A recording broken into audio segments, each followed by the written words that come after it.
আজকে তোমাদের সাথে শেয়ার করতে চলেছে একটা স্পাইডারম্যান থিম কেকের। তার আগে বলে রাখি, নমস্কার, আমি রাখি। আমার লোকেশন নবদ্বীপ বা তার আশেপাশে যে কোনো জায়গা থেকে কিন্তু তোমরা চাইলে আমার কাছে কেকের অর্ডার দিতে পারো। স্ক্রিনে দেওয়া নাম্বারে যে কোনো অর্ডার পারপাস কল অথবা হোয়াটসঅ্যাপ করে নিতে পারো।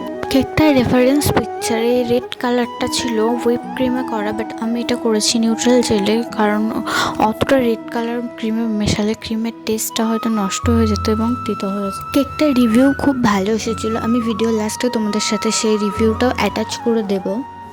সবাইকে একটা কথাই বলার যে তোমরা প্লিজ অর্ডারগুলো একটু আগে থেকে দেবে। ওই দিনের দিন অর্ডার দিলে কেকটা তোমরাও তোমার মনের মতো পাবে না, আর আমিও ঠিক মতো করে উঠতে পারবো না। তোমরা মিনিমাম 1 থেকে 2 দিন আগে যদি অর্ডারটা কনফার্ম করে রাখো তাহলে খুবই ভালো হয়। আর কেকের ওপরে আমি এই বর্ডারগুলো করেছি হচ্ছে চকলেট গানাশ দিয়ে, আর আইস দুটো করে নিয়েছি হচ্ছে ফন্ডেন্ট দিয়ে। এটা ছিল ফাইনাল লুকটা। কেমন লাগলো অবশ্যই জানিও।